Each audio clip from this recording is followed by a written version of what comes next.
नमस्कार, आप देख रहे हैं स्वराज एक्सप्रेस। मैं हूं आपके साथ राघवेंद्र। सबसे बड़ा चंद्र ग्रहण, जी हां, साल 2025 का दूसरा आखिरी चंद्र ग्रहण आज रात से लगने वाला है। चंद्र ग्रहण से ही पितृपक्ष की शुरुआत भी हो रही है, जो कि एक दुर्लभ संयोग है। यह एक पूर्ण चंद्र ग्रहण होगा। भारतीय समयानुसार चंद्र ग्रहण 7 सितंबर यानी आज रात 9:58 पर आरंभ होगा और रात 1:26 तक ग्रहण की समाप्ति होगी। इस बीच रात 11:42 पर आसमान में पूर्ण चंद्र ग्रहण दिखाई देगा। आइए इस चंद्र ग्रहण से जुड़े और भी कई ताजा और महत्वपूर्ण अपडेट आपको बताते हैं।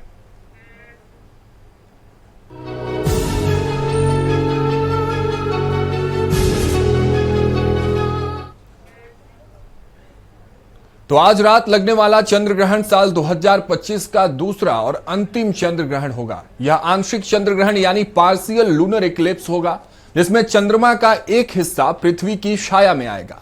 यह चंद्र ग्रहण की कुल अवधि लगभग 3 घंटे 30 मिनट रहने वाली है। यह चंद्र ग्रहण भारत सहित कई देशों में भी दिखाई देगा। ग्रहण का सूतक काल भारत में चंद्र ग्रहण से 9 घंटे पहले शुरू हो जाएगा। यह चंद्र ग्रहण Bharat, Europe, Africa, Australia, Antarctica में आंशिक या पूर्ण रूप से देखा जा सकेगा।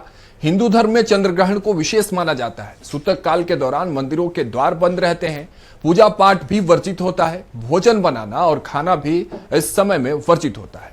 गर्भवती महिलाओं को विशेष सावधानी बरतने की सलाह दी जाती है। ग्रहण के बाद स्नान और दान करने की भी परंपरा है।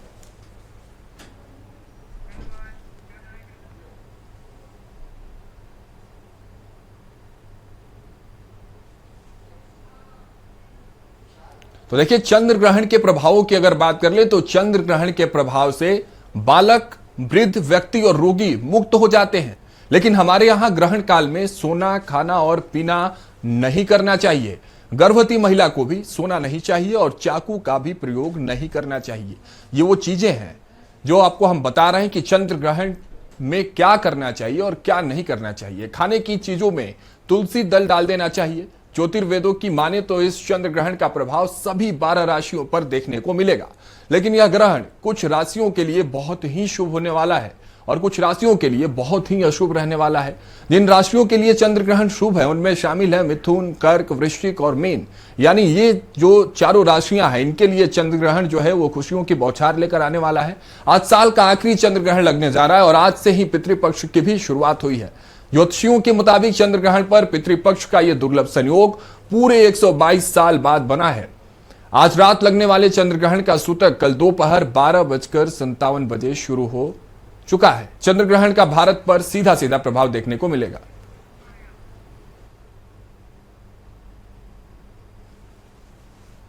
तो देखिए, सबसे ज्यादा प्रभाव भी हम आपको बता रहे हैं ऑस्ट्रेलिया, न्यूजीलैंड में देखने को मिलेगा। हालांकि भारत के भी अधिकतर क्षेत्रों में इस चंद्र ग्रहण का प्रभाव देखने को मिलेगा। सबसे लंबा चंद्र ग्रहण पूरे 3 साल बाद लग रहा है। चंद्र ग्रहण को लेकर हमारे साथ चर्चा करने के लिए और अधिक जानकारी देने के लिए हमारे साथ कुछ अतिथि भी जुड़ने वाले हैं। क्या है चंद्र ग्रहण, कितना अपने आप में महत्वपूर्ण है, क्या करना चाहिए और क्या नहीं करना चाहिए चंद्र ग्रहण के दरमियान, आइए हम सीधे सीधे आपको लेकर चलते हैं। हमारे साथ रायपुर से राहुल अग्निहोत्री, आचार्य पंडित जुड़ेंगे। उसके साथ ही राहुल भारद्वाज जुड़ेंगे, ज्योतिषाचार्य एवं वास्तु विशेषज्ञ।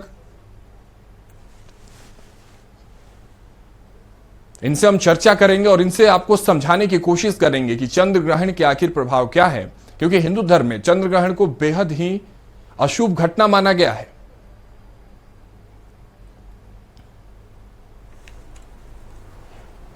तो चंद्र ग्रहण के दरमियान क्या करना है, क्या नहीं कर रहा है, किन राशियों पर किस तरह का प्रभाव देखने को मिलेगा, कितना पॉजिटिव या नेगेटिव इंपैक्ट इससे देखने को मिलेगा, इसका इफेक्ट क्या होने वाला है, इस पर भी हम चर्चा करेंगे। आप तक वो सारी जानकारी पहुंचाने की इनके माध्यम से कोशिश करेंगे। किस तरह से किनको रहना चाहिए, किनको नहीं रहना है और किस तरह के काम करना है। हमारे साथ ज्योतिषाचार्य जुड़ रहे हैं। आचार्य डॉक्टर राकेश शुक्ल जी जुड़ चुके हैं। इसके साथ ही ज्योतिषी डॉक्टर अरविंद चंद्र जी भी हमारे साथ तिवारी जुड़ चुके हैं। आप दोनों का सबसे पहले तो स्वागत है स्वराज एक्सप्रेस पर। पंडित जी, धन्यवाद सभी दर्शकों को। जी, चलिए आगे हम चर्चा की शुरुआत करते हैं। डॉक्टर राकेश शुक्ल जी, सबसे पहले आपसे समझना चाहते हैं, क्योंकि चंद्र ग्रहण देखिए भारत में, हो सकता है कि और भी देशों में सिर्फ चंद्र ग्रहण एक भौगोलिक घटना होगा, लेकिन भारत में सिर्फ भौगोलिक नहीं बल्कि ये हिंदुओं के लिए, भारतीयों के लिए एक आस्था का विषय भी हो जाता है। महत्व की बात कर लें तो चंद्र ग्रहण, जो कि अभी सबसे बड़ा चंद्र ग्रहण होने वाला है, इसके महत्व पर मैं चाहता हूं कि आप प्रकाश डालें और दर्शकों तक इसके महत्व को बताएं। जी पंडित जी। जी नमस्कार, मैं शारदा माँ से पीठ से मैहर से हूँ, शारदा माँ शक्ति की नगरी मैहर से। यहाँ पे स्टॉक कार्यालय पे ज्योतिष कार्यक्रम में आया हुआ था। सौभाग्य है कि मैं आपके चैनल पे हूँ। और बहुत अच्छा सवाल आपने किया कि वह मतलब चंद्र ग्रहण इम्पोर्टेंट क्यों है। चंद्र ग्रहण हमारे जीवन में, ग्रहण कोई भी हो, जैसे मैं आपको बताना चाहता हूँ कि सूर्य ग्रहण और चंद्र ग्रहण 2 ग्रहण होते हैं। तो जब सूर्य ग्रहण पड़ता है तो उसका प्रभाव खगोलीय पिंडों पे होता है। खगोलीय पिंडों पे बहुत सारे उपग्रह हैं, ग्रह हैं, प्लैनेट हैं। चंद्रमा पे, मंगल पे, बुध पे, बृहस्पति पे, शुक्र पे, शनि पे, राहु पे, केतु पे। राहु केतु का भी प्रभाव, मतलब राहु स्वयं पे भी पड़ता है निगेटिव प्रभाव। अब सकारात्मक या नकारात्मक दोनों प्रकार के प्रभाव पड़ते हैं इन ग्रहों से। लेकिन इस चंद्र ग्रहण का प्रभाव हमारे पिंडों पे नहीं पड़ता है, खगोलीय पिंडों पे, बल्कि हमारे लाइफ पे पड़ता है, हमारे जीवन पे पड़ता है, औषधियों पे पड़ता है, वनस्पतियों पे पड़ता है, एक एक क्षण में पड़ता है, कणों में, कणश्च में, क्षणश्च में, कलश्च में, कल्पंताश, जिसमें भी हम कल्पना करें उस पे भी। मतलब ये पूरी तरह से इस ग्रहण का, चंद्र ग्रहण का प्रभाव, क्योंकि चंद्रमा हमारे बहुत नज़दीक है और चंद्रमा एक छाया ग्रह है, उपग्रह है, पृथ्वी का बहुत नज़दीकी ग्रह है। चंद्रमा मन का कारक है और चंद्रमा मन का कारक होने की वजह से चंद्रमा का प्रभाव, चंद्र ग्रहण का प्रभाव व्यक्ति के जीवन में सर्वाधिक पड़ता है।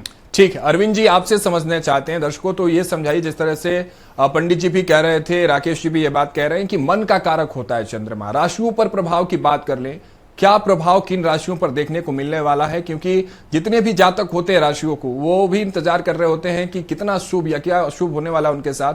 तो इस चंद्र ग्रहण का सीधे सीधे किन राशियों पर क्या प्रभाव पड़ने वाला है? देखिए, चंद्रमा मन का कारक है, जबकि सूर्य जो है वो आत्मा का कारक है, शरीर का कारक होता है। और चूंकि हम राशि की गणना ये चंद्रमा से ही करते हैं, क्योंकि जैसा हमारा मन करता है वैसी हमारी क्रिया होती है। तो चूंकि ये चंद्र ग्रहण है और सदभिषा नक्षत्र कुंभ राशि पर ये पड़ रहा है, तो निश्चित रूप से कुंभ राशि और उसके 7वें भाव में जो सिंह राशि है उनके लिए विशेष ये कष्टकारक है। और अगर हम अलग अलग राशियों की बात करें, क्योंकि हमारे दर्शक और एक आम जनता यही जानना चाहती है कि ग्रहण के ठीक है जो भी प्रभाव है, लेकिन हम पर क्या प्रभाव पड़ेगा ये जानना चाहते हैं। तो जो मेष राशि वाले हैं उनके लिए तो ये ग्रहण बहुत शुभ है, क्योंकि उनके एकादश भाव में यह ग्रहण पड़ेगा, तो निश्चित रूप से उनको धन लाभ की संभावना ज़्यादा होगी। वृषभ राशि वालों के लिए चोट की संभावना है, उनको भय व्याप्त होगा, लेकिन उनके लिए सुख कारक भी है। मिथुन राशि की बात करें तो उनको चिंता होगी, कष्ट होगा और हो सकता है कि उनका कुछ अपमान होने की भी संभावना होती है।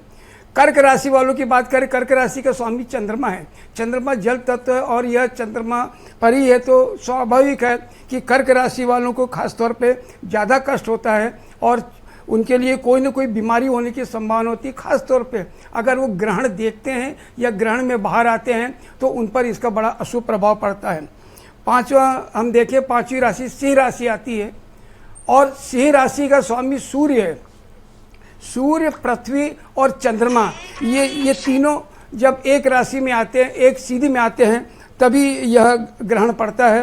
तो उनके लिए जीवन साथी को कष्ट होता है और स्वाभाविक है कि उनके व्यापार के लिए भी यह स्थिति बहुत अनुकूल नहीं होती है।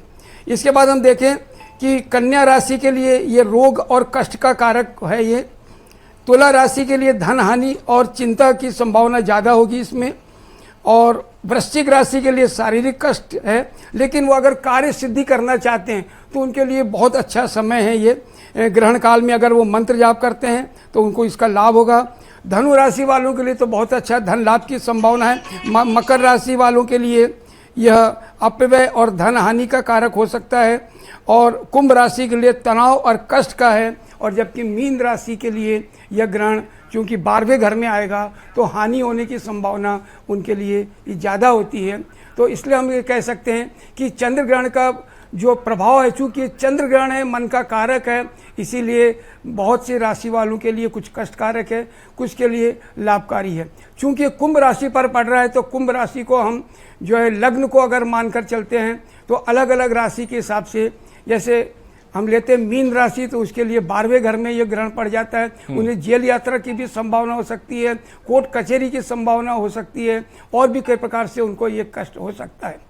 तो राशियों के हिसाब से हमारे दर्शक जी जान चुके हैं। अरविंद जी, एक चीज इसी में समझना और समझाना दर्शकों को बेहद जरूरी हो जाएगा, क्योंकि लोगों के मन में यह भी सवाल होगा कि जिन राशियों पर आपने विस्तार से चर्चा की, विस्तार से आपने अपनी बात बताई कि क्या प्रभाव देखने को मिलेगा, लेकिन जिन राशियों पर अशुभ प्रभाव देखने को मिल रहा है वो जातक चिंतित हो जाते हैं कि भाई मेरे साथ तो कोई अप्रिय घटना हो सकती है, जैसे मेरे साथ कुछ अशुभ हो सकता है, तो उनके लिए कोई उपाय जो वो कर लें तो शायद इन चीजों का उनको सामना न करना पड़े। बिल्कुल साहब, इसके उपाय हैं कि सबसे बड़ा उपाय तो ये होता है मंत्र जाप करना। उनकी जो राशि है उन राशि के मंत्र जाप करें। उसके अलावा जो चंद्रमा का मंत्र है, ओम सोम सोमाय नमः, ओम श्राम श्रीम श्रोम स चंद्रमसे नमः, इनमें से किसी भी बीज मंत्र या वैदिक मंत्र का जाप कर सकते हैं। अरविंद जी, एक छोटा सा सवाल मैं ऐड करना चाहता हूं इसमें, अपने मंत्र की बात की, फिर शुक्ला जी आपके पास आता हूं। शुक्ला जी, अरविंद जी, ये लोग कहते हैं कि इसमें जो गुरु मंत्र होता है उसका जो है उसका जाप करने से ज्यादा लाभ मिलता है, तो इसको लेकर क्या मान्यता है? और जिनको गुरु मंत्र नहीं प्राप्त हो वो क्या कर सकते हैं? क्योंकि ये पूर्णिमा तिथि है और पूर्णिमा तिथि पे जो बृहस्पति का विशेष प्रभाव रहता है, चंद्र बृहस्पति दोनों का ही। लेकिन गुरु मंत्र जो होती है हमारी साधना और सिद्धि के लिए होता है, लेकिन जो ग्रहों के मंत्र है वो हमारे कष्टों को दूर करने के लिए होता है। और चूंकि चंद्रमा का ग्रहण है, जिनके लिए कष्ट कारक है, उनके लिए राशि मंत्र यानी चंद्रमा जिस राशि में है उस राशि का मंत्र और चंद्रमा का मंत्र, ये दोनों मंत्र का जाप उनके लिए अधिक लाभदायक होगा बनिस्बत गुरु मंत्र के। राकेश जी, देखिए ये तो हो गया राशियों की बात कि उनको क्या करना है क्या नहीं करना, लेकिन चंद्र ग्रहण के दौरान भी कई बातें ऐसी सामने आती हैं। वो मान्यता है या ये क्या है, इस पर मैं चाहता हूं कि आप प्रकाश डालिए, इस पर चर्चा करें, बताएं इसको। जैसे मान्यता ये होती है कि छोटे बच्चों को बाहर नहीं जाना है, गर्भवती महिलाओं को बाहर नहीं निकलना है, चाकू का इस्तेमाल नहीं करना है, इसके पीछे कोई साइंटिफिक रीजन है या ये भी कुछ अध्यात्म से जुड़ा हुआ है इसमें? एक्चुअली मैं आपको बताना चाहूंगा कि चंद्र ग्रहण पे चंद्रमा मनसो जाता है यक्षो सूर्यो अजायतो, चंद्रमा का प्रभाव मन पे पड़ता है और मन का प्रभाव पूरे बॉडी पे होता है, आत्मा पे भी होता है, पूरी शरीर पे होता है, क्योंकि हम मन के अधिकार पे चलते हैं। मन से हमारे इंद्रियों का संचालन होता है, पंच इंद्रियों का, और पंच भिराभि पंचो, 5 जनन इंद्रियों का, 5 कर्म इंद्रियों का, 10 इंद्रियों का प्रभाव मन से होता है। अब मन पे यदि हमारा मन अशांत है तो हमको कुछ भी अच्छा नहीं लगता है। आप गौर करेंगे, आप मन अच्छा है तो सारी चीज़ें, कम चीज़ों में भी हम संतुष्ट हो जाते हैं, हमारे बिगड़े कार्य बन जाते हैं। अब चंद्रमा का एक प्रभाव होता है कि सर्वेषु कार्येषु बली शशांका, जैमिनी ऋषि कहते हैं कि सभी कार्यों में चंद्रमा बलवान होता है, बाकी कार्यों में सारे ग्रहों का स्थायित्व है। प्रॉपर्टी कितनी मिलेगी, धन कितना मिलेगा, वो पूरा समग्र कुंडली से उसका आधार, गोचर पे उसका प्रभाव पड़ता है। लेकिन चंद्रमा का प्रभाव 2.25 घंटे में चंद्रमा बदल जाता है पर डे, 2.25 दिन में, 2.25 दिन में चंद्रमा बदल जाता है। अब चंद्रमा की गति सभी ग्रहों से फास्टेस्ट है, सभी ग्रहों से तेज है और चंद्रमा सबसे पास में भी है। चंद्रमा हमारे मन कारक है, पत्नी का प्रभाव, व्यापार का प्रभाव, सारे प्रभाव चंद्रमा पे है। अब बच्चों पे चंद्रमा का प्रभाव बहुत ज्यादा होता है।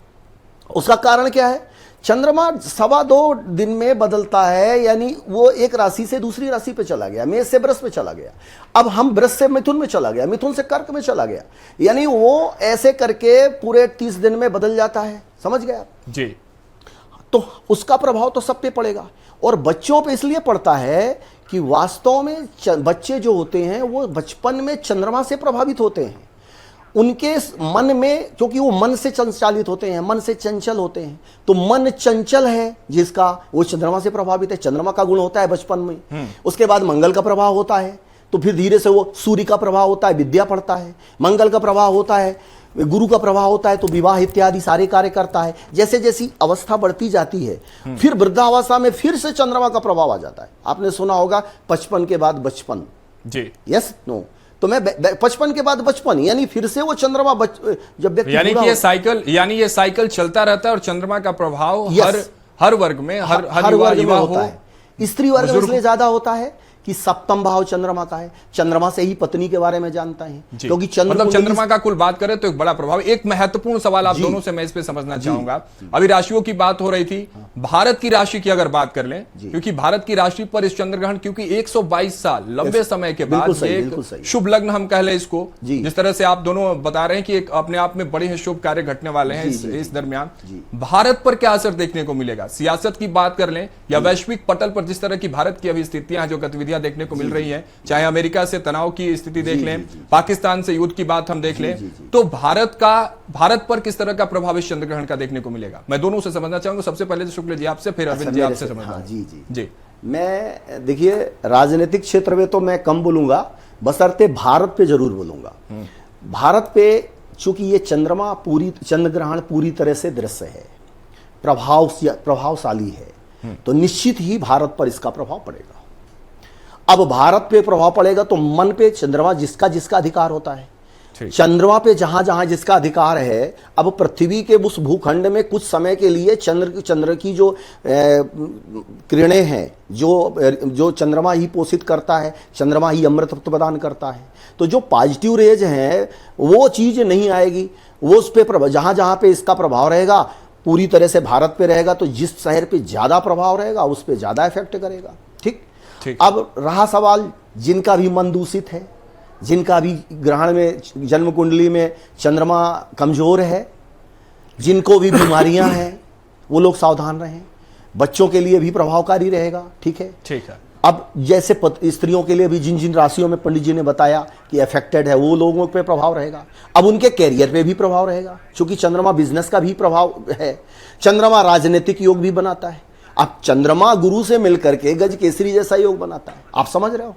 चंद्रमा हर कार्य में बलवान होता है, तो जिनका भी चंद्रमा कमजोर है, अब चूंकि सूर्य केतु के साथ भी युति है केतु की, आप समझ रहे हो, तो राजयोग पे भी तो प्रभाव पड़ेगा, भारत की राजनीति पे प्रभाव पड़ेगा। बिल्कुल। मैं रोक रहा हूं, हमारे साथ एक और अतिथि शुक्ल जी जुड़ रहे हैं रायपुर से, राहुल भारद्वाज जी। अरविंद जी आपके पास भी इसी सवाल के साथ आऊंगा, उनसे भी ये बात समझ लेते हैं।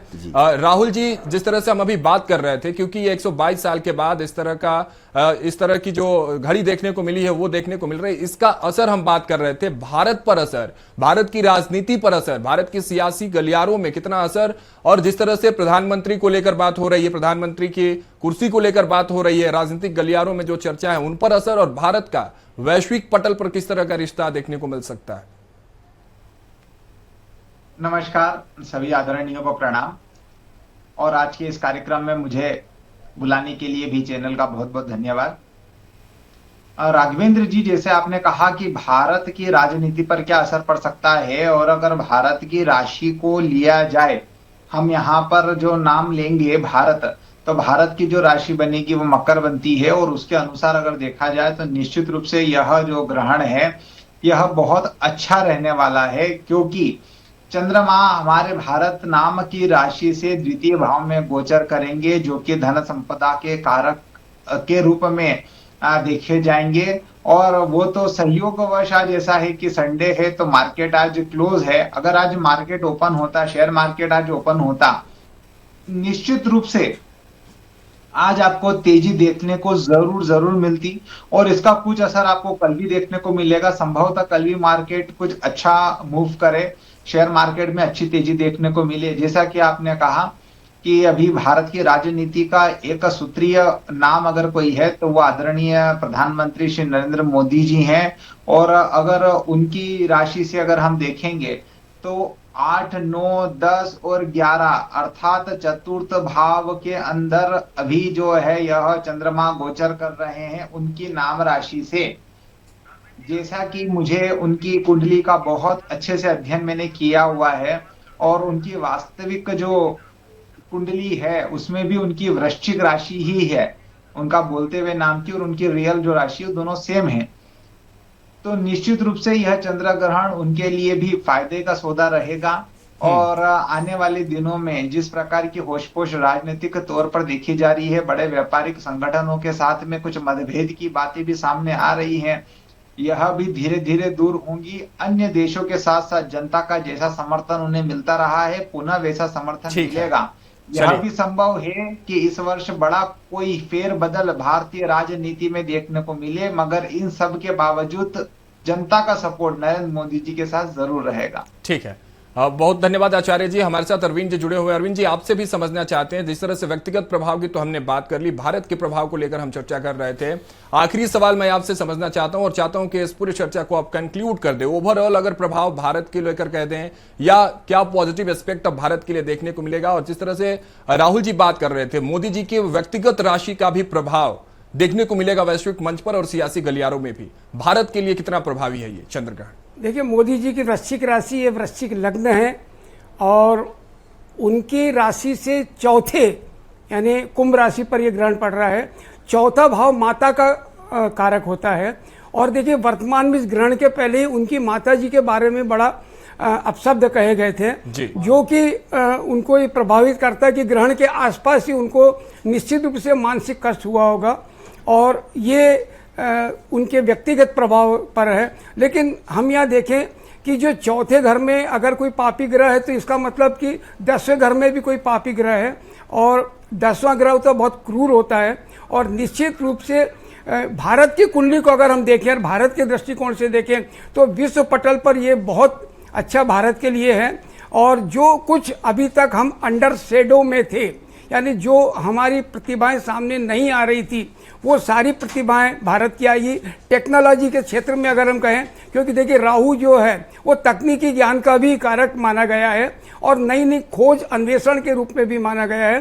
तो निश्चित रूप से विश्व पटल पर भारत की स्थिति बहुत ऊंची होगी। और अभी तक जो मध्यस्थता कुछ लोग हमारे देश कर रहे थे, लेकिन भारत कुछ युद्ध को रोकने के लिए मध्यस्थता कर सकता है, ये मेरी भविष्यवाणी है। चलिए, बहुत बहुत शुक्रिया आप दोनों का, अरविंद जी आपका और राकेश शुक्ल जी भी आपका, आपने समय निकाला और हमारे दर्शकों तक ये जानकारी साझा की। बहुत बहुत शुक्रिया। तो देखिए, ये जो चंद्र ग्रहण है 122 वर्षों के बाद जो ये भौगोलिक कारक बन रहा है, ये भारत के लिए और व्यक्तिगत तौर पर भी तमाम राशियों के जातकों के लिए एक अनुकूल प्रभाव लेकर आने वाला है। फिलहाल इस खास पेशकश में मेरे साथ इतना ही। आप देखते रहिए स्वराज एक्सप्रेस।